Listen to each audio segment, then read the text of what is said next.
दानिश जहन जो 20 दिसंबर 2018 की रात एक कार एक्सीडेंट की वजह से आज हमारे बीच नहीं रहे। क्या हुई थी उस रात कौन सी शादी अटेंड करके दानिश वापस आ रहे थे और कौन सी वो मनहूस सी रात थी जो दानिश को इस दुनिया से ही अलग कर दी।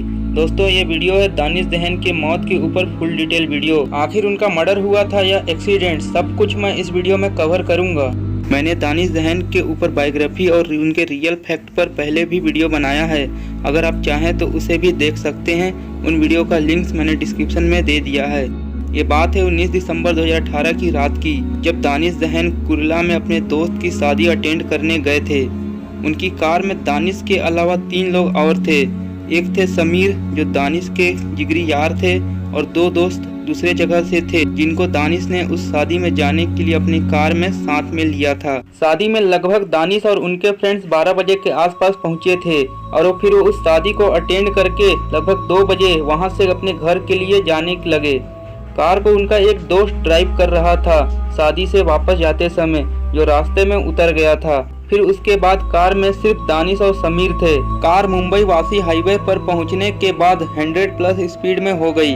तब कार को दानिश ड्राइव कर रहे थे। अचानक उनके सामने एक ट्रक आई और उसको ओवरटेक करने के बाद उनकी कार का संतुलन पूरी तरह बिगड़ गया और कार के नीचे उसी समय कुछ पत्थर भी आ गया था, जिससे दानिश की कार वन साइड हो गई और जिस साइड पर दानिश थे वो साइड बुरी तरह से एक डिवाइडर से टकराई और फिर एक लाइट पोल से टकराई और कार पलट गई और दानिश कार के नीचे आ गए। उनके दोस्त समीर भी घायल हो गए थे और उस शादी से 2 दोस्त भी वापस आ रहे थे। उन्होंने भी उस कार एक्सीडेंट को देखकर समीर की हेल्प की दानिश को वहां से निकालने की।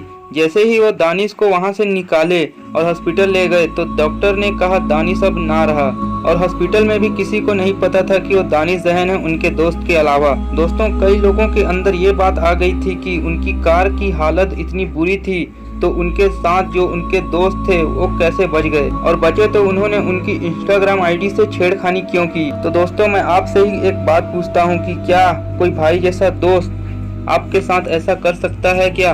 अगर किसी के नज़र में ऐसा कोई कर सकता है तो वो लोग यही सोचेंगे कि उनका मर्डर हुआ है, पर जो रियल बात है वो मर्डर नहीं है या कोई साजिश नहीं है।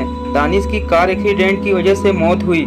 समीर को कई लोग दोषी समझ रहे हैं। अगर दानिश के साथ समीर भी उस एक्सीडेंट के शिकार हो जाते तब क्या सभी ये मानते कि दानिश की मर्डर नहीं एक्सीडेंट हुई है? दानिश की कार एक्सीडेंट से मौत हुई जिसकी वजह उनके दोस्त समीर ने खुद बताई है लाइव उनके चैनल पर। कार की जो स्पीड थी वो 100+ थी और दानिश ट्रक को ओवरटेक करने में अपनी संतुलन खो दिए और उनकी कार एक डिवाइडर से टकराकर पोल से टकराई जिसकी वजह से उनकी मौत हो गई। और उनकी इंस्टाग्राम अकाउंट को उन्होंने इसलिए डीएक्टिवेट किया था क्योंकि दानिश की एक्सीडेंट पूरे सोशल मीडिया पर वायरल हो गई थी और उनके इंस्टाग्राम अकाउंट से कई लोग उनके पिक्स का गलत तरह से यूज करके कई प्रकार के वीडियो बना रहे थे, जिसकी वजह से उनका इंस्टाग्राम अकाउंट को उन्होंने डीएक्टिवेट किया था। दानिश जहन की मौत शादी अटेंड करने के 65 मिनट बाद हुई थी, सुबह के 3:45 के करीब, जिसके बाद वो अपने फैंस और अपने चाहने वालों को हमेशा के लिए अलविदा कर गए। जिंदा दिल और खुश मिजाज दानिश जहन इस तरह सभी को छोड़ जाएंगे किसी को उम्मीद ना थी। आज उनके वीलॉग और कुछ वीडियो क्लिप्स ही उनके फैंस के करीब हैं। ना जाने क्या बिगाड़ा था दानिश जहन ने किसी का जो इतनी जल्दी इस दुनिया से ही चल बसे। ना जाने कौन सी वो मनहूस सुबह थी जो दानिश जहन की मौत लेकर आई। अगर आप दानिश जहन के फैंस हैं तो इस वीडियो को लाइक जरूर करिएगा अगर आपको ये वीडियो पसंद आया हो तो।